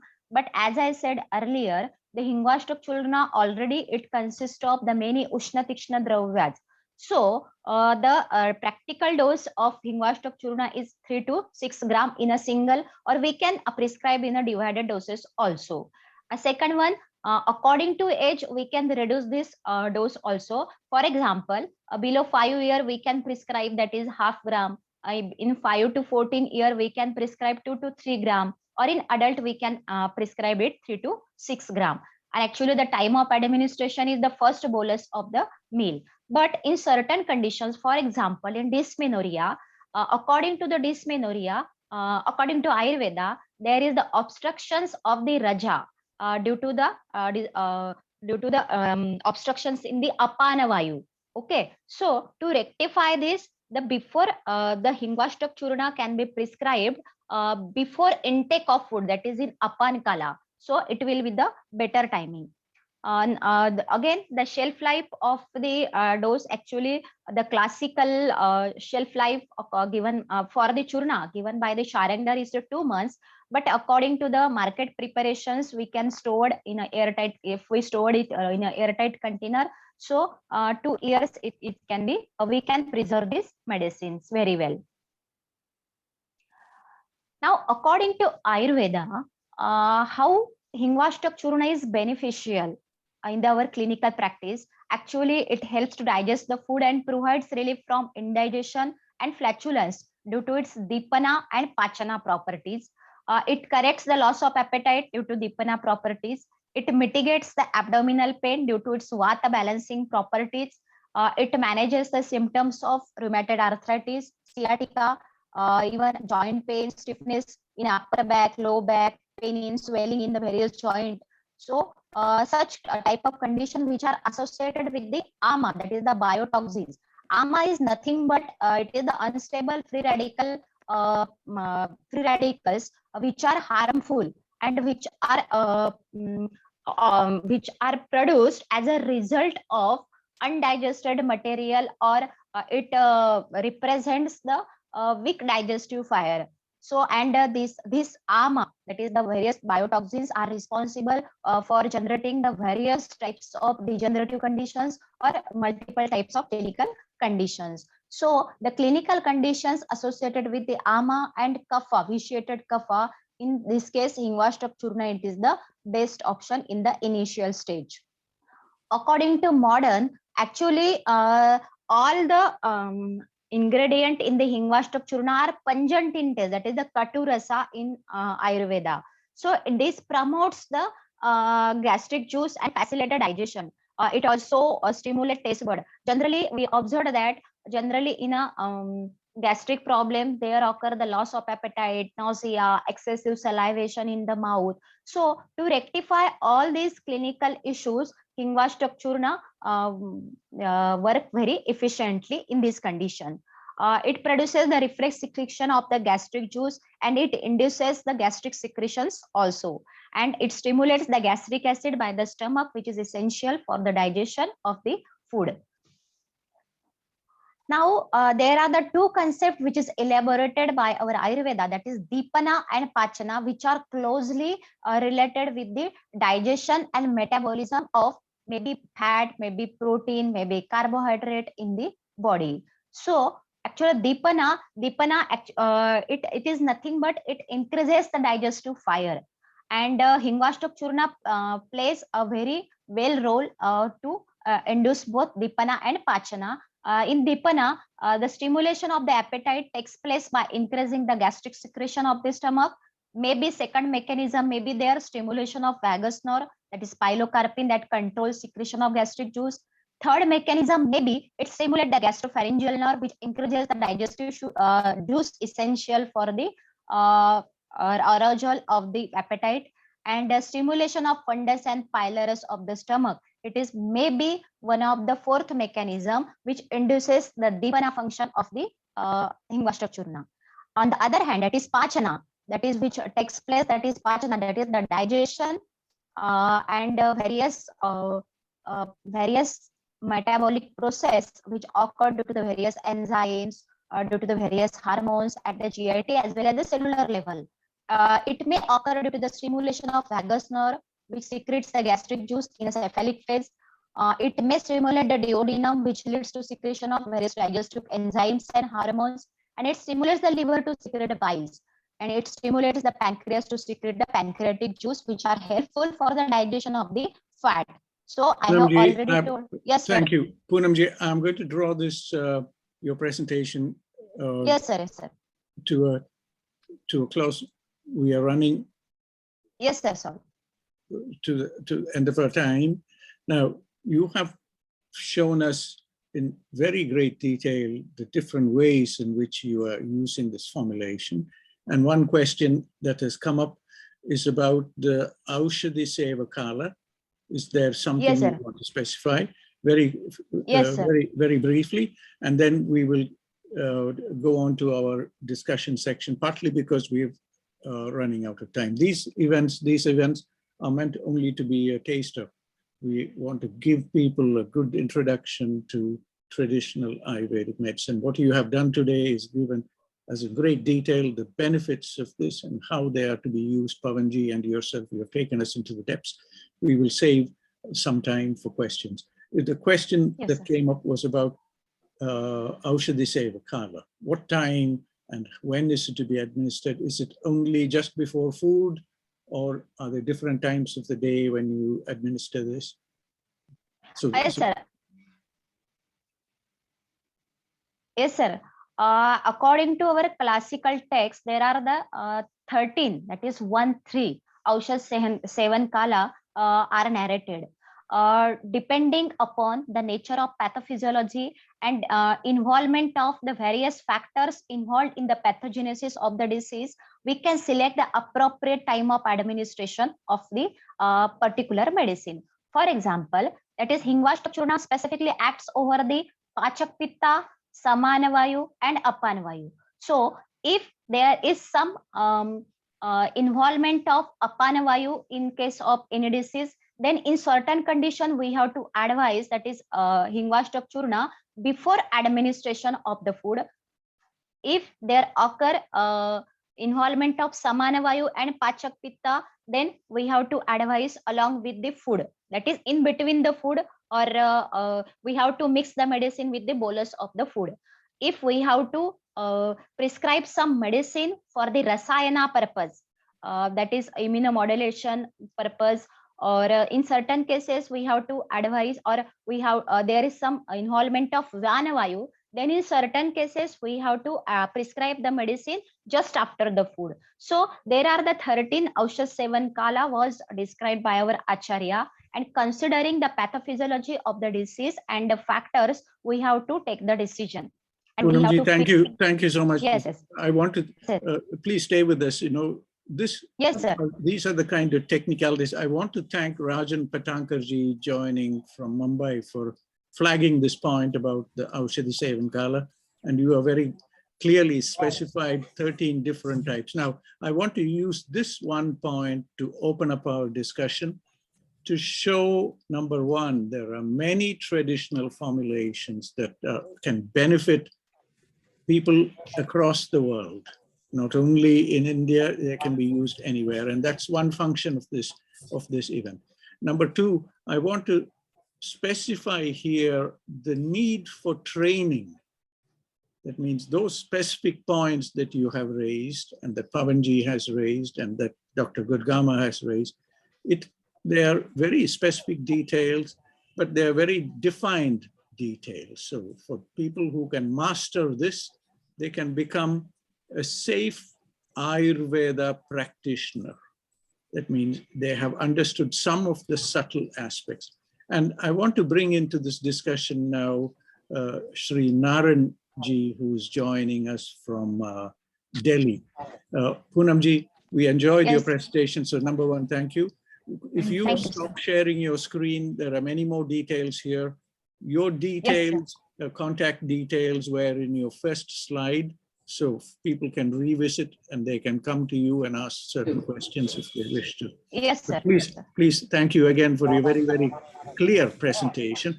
We will just bring in Sri Naran from New Delhi, because Naranji has been discussing in our last presentation, the last session, we talked about the Commonwealth of Nations and how Ayurveda and what we are discussing here, particularly the traditional Ayurvedic medicine, can be of benefit to people across the Commonwealth of Nations. If Naranji is here, I'll deeply appreciate. Naranji, namaskar. Thank you so much. Namaskar. Thank you so much. Thank you for being here with us today and listening to this presentation. The question is a continuation from where we were last in our last session about some benefits of how this knowledge can be taken across the Commonwealth of Nations. You suggested some things that you felt would be meaningful. Dr. Yes. Gurkama is here working in the UK, but also connected with Sri Lanka, his home country.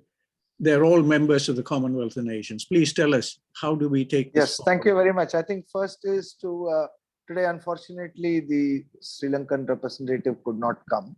He was showing a lot of interest in terms of some of the issues which Sri Lanka has been facing and how they are set up a massive program to revive farming of some of those rare herbs. And they have done a series of initiatives over the last couple of years. And he wanted to brief this audience about it. And currently, with the anxiety over the economic and political issues which Sri Lanka is facing, so Dr. Suren Bhattagoda represents Ayurveda as an advisor to the government. So that brings us a very important Commonwealth member. So with Canada, India, and Sri Lanka, and what is now left is Bangladesh, we can reach out to Bangladesh.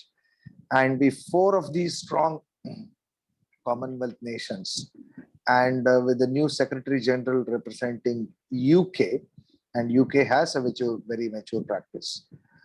I've initiated a kind of an informal talk in getting the support of Commonwealth in facilitating traditional medicine, traditional Ayurvedic medicine as an acceptable practice amongst Commonwealth. In fact, amongst Commonwealth Games, there should also be a sports medical professional from the Ayurveda. He said that's a good way to start. And slowly we'll have to be clear about how Commonwealth can facilitate and enable trade and some kind of endorsement for Ayurvedic practitioners amongst. So probably a way to good start would be to look at some kind of a treaty to help enable Commonwealth nations approve this as a practice. I think we are very close to having this done in Canada. So if Canada on the verge of coming in, so you have Canada, India, Bangladesh, and Sri Lanka, well supported by UK, could be a good start. So maybe in the next couple of weeks, we'll try and start getting Commonwealth representative to come and understand. It might be a bit new to them. And I had met with the Secretary General. It was quite news to her in the kind of things what can be done and how this can be helpful. A good starting point would be to have our representatives in the sports committee as a Ayurvedic sports physician to help them understand our methodology of food, wellness, and health and body maintenance for the athletes. So, and then otherwise in terms of business, we will slowly nudge them towards a discussion first and eventually to be able to provide a platform for free trade of Ayurveda amongst the member stations. So we will plan that. We will bring slowly Commonwealth representatives. Before that, today we missed, we will definitely get Suren Bhattagoda ji to talk to us about what Sri Lankan government is ready to pitch in promoting Ayurveda across pretty much all over the world, but specifically with Commonwealth. Thank you, Naranji. Perhaps we can take a few words from Dr. Gurkama. Dr. Gurkama, the point here is the Commonwealth of Nations with approximately 3 billion human as a population, and with the history of this connection between the nations, provides a great platform for promoting Ayurveda and Ayush systems. And it seems like something can be done. Yeah, it is. Yeah, it is. Thank you, Naren, that actually mentioning and opening our minds on this new initiative. So it is a good idea. So we should encourage the respective governments, Sri Lanka, India, and Bangladesh, and together with the UK government, that we can write. Even the British Ayurvedic Medical Council can write to the Commonwealth office here. It's one of our duties here. So that can be done. So we will take it up very seriously And it is another cornerstone for Ayurveda, certainly.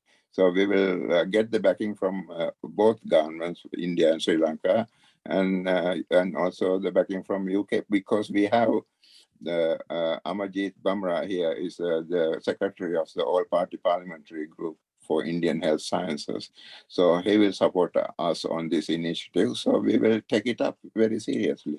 Good. Thank you for pointing it out. Thank you. Thank you, Dr. Gurgama. As chair of the British Ayurveda Medical Council, BAMC, we are delighted that you've noted this point.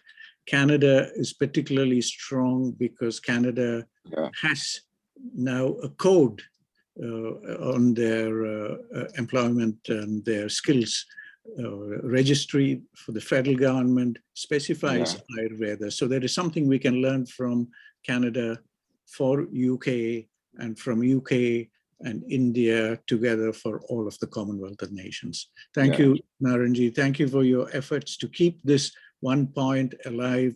And this is going to be a very exciting time. And with Dr. Gurgama here looking after the British Ayurvedic Medical Council, we can make very quick progress. Thank you, Shantaji. Thank you, Naranji. And I think today we've had speakers highlighting so many subtleties about this traditional formulations. Pavanji, thank you so much for taking us into the depths of all of the ingredients and how it is used. And Poonamji, thank you so much for, again, taking us into the subtleties of this formulation about aspects like Apanavayu. These are aspects that are deep within the Ayurvedic physiology aspects of how we do treatments and how we modulate treatments. There are things to learn for people coming into Ayurveda from these aspects, but there are ways in which they can also be taught easily. And one of the wishes in this platform and elsewhere is that we must have a standardized education module, and that is conveyed very nicely in these presentations.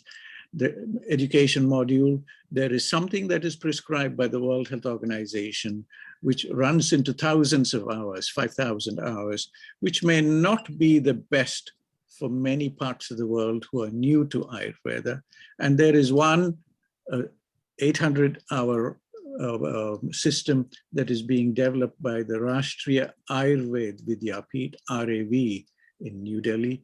That might be an ideal system. 800 hours is something that will take you in, but that 800 hours plus maybe a little more practical experience, 200 hours of more contact and practical experience might be the ideal module for Ayurveda practitioner. We are not talking about a BAMS Vaidya Acharya.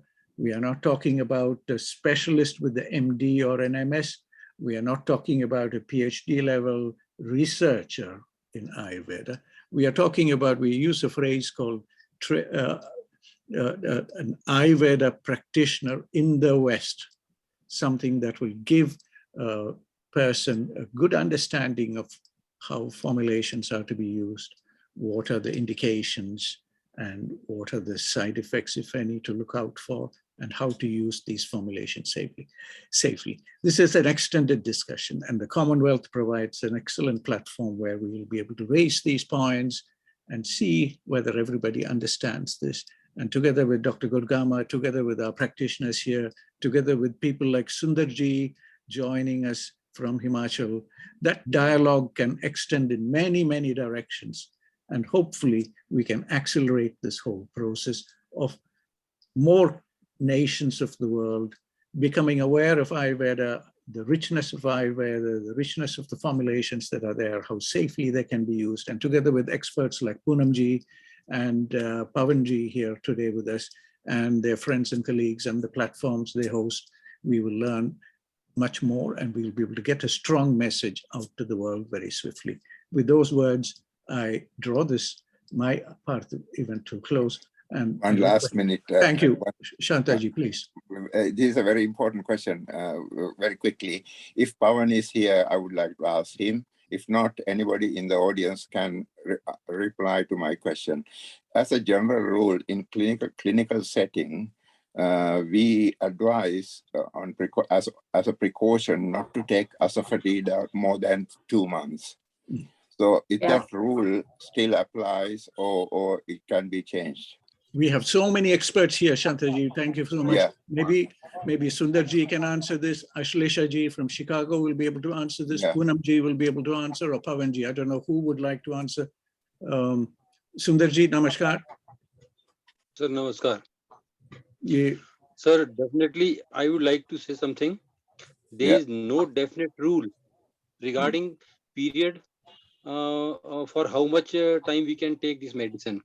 It depends upon individuals, doctors' minds applications. It is very important. What I feel in my practice, what I have seen is doctors' minds application is very important. And second thing is time of 2 months we are talking about. Whether we can take longer than 2 months, yes. Not more than 2 months. Sir, actually, everybody is the body of everybody is made up of panch tattvas, you know, and prakriti varies from individual to individual. So, the period of dosage. What I feel is period of dosage varies from individual to individual. In Kapha Prakriti, we may continue for more than 2 months, and in Vata and Pitta Prakriti, we can adjust accordingly. Thank you, sir. Thank you, Shanta. I hope that answers your question. I can see Ashleshaji also wanting to contribute. Ashleshaji, please. Yeah, thank you. So to answer the question, I would also say that we really have to understand the Prakriti. That's the one thing. And should not be forgetting that for what we are giving, because there are so many indications where we can give. And then the third, another very important aspect is we should not be forgetting that this is a compounded already, right? Bandhit Hingu. So which we, Pavanji very well explained this. So it's not an isolated product. It is already compounded. We already mix it with something. And then there are some 7 other ingredients along with it, which are absolutely safe. Shunti is considered as a rasayana. So we have much, formulation is much balanced. So I have used in my practice more than 2 months. Absolutely no problem. So, I would like to comment, Dr. Madan and Dr. Shanta Kodgama. According to the seasonal regime, in rainy season and in summer season, our Jataragni, that is the digestive enzymes, are on a weaker level. And that is the time when mostly Hingwashtaka formulations are used. And that is how it should be administered, like seeing the seasonal thing. Yeah. Shanta, I'm so happy you asked this question, and this should be the basis of perhaps BAMC inviting all the speakers for extended discussions. The spirit of this the TAM series is just a taster. And perhaps from London, we can have an extension of these discussions and continue on a slightly over a longer period. We are very grateful, Shanta, you have joined us today from London. Thank you so much for being here with us. Number 2, we are sorry that as presented by in our poster, we could not have Sri Suran Bhattagoda, the senior economic advisor to the President of Sri Lanka, here with us today, but he will join us. He's connected with us, and he'll be a part of our discussions later on. Thank you. Thank you, Ashleshaji. Thank you for joining us today from Chicago. Again, this is a request to Ashleshaji too. This 90 minutes that is provided to us in this platform is only a taster. We can take the same theme and extend it in London and in Chicago and in the West Coast. So please let us discuss and think about this so that we can keep the important questions and extended discussions going on. So I want to thank everybody here. Pallavi, the floor is yours. Namaskar. Thank you. Thank you, Dr. Madan. You have already done a part of my job by thanking everybody. And a very basic concept of Ayurveda is if you virtually divide your stomach in 4 parts, you should have 2 parts of food, 1 part of liquid, and 1 part should be left vacant if we want to avoid all these problems. So prevention is better than cure. It is swasthya swasthya rakshanam. That's what we say. So with all this, and thanking Lord Dhanvantari, and on behalf of International Ayurvedic League, I thank all the dignitaries present here. We really miss Mr. Suren Batagoda today, but I hope Narendra ji will be able to get him next time in one of our sessions. And thank you very much to our special guests, Dr. Shanta Godagama and Dr. Surinder Sharma, for being here today with us. Our expert speakers, Dr. Pavan Kumar Sharma and Dr. Poonam Savarkar, excellent talks from your end, though we don't have that much time to listen to such an extended talk, but it was great for your valuable time. And our special thanks to Canada India Foundation, Satish Thakurji, Canada and Consulate General of India in Toronto, Apurva Srivastav, Canadian College of Ayurveda and Yoga, Dr. Harish Sharma, Varmaji, and Canada Ayurvedic Practitioners Association, all of them who have supported this platform today. My humble thanks to Narendra ji, Georgie Bhalla, Ashlesha Raut, Madam, for being with us and gracing this occasion. And special thanks to American Association of Ayurvedic Practitioners, Dr. Vivek Shanbag, European Ayurveda Association, where Dr. Madanji is the secretary. Association Ayurvedic Academy, Y Media, Pravasi Television. Thank you, all of you, for helping us maintain this. And with this, I thank all the dignitaries and hoping to meet everybody next Sunday. We're going to have a talk on Sanshamnivati, and looking forward to see you all. Bye. Have a good weekend. Thank you. Thank you, Dr. Harish, Dr. Madan. Thank you. Everybody. Thank you. Thank you.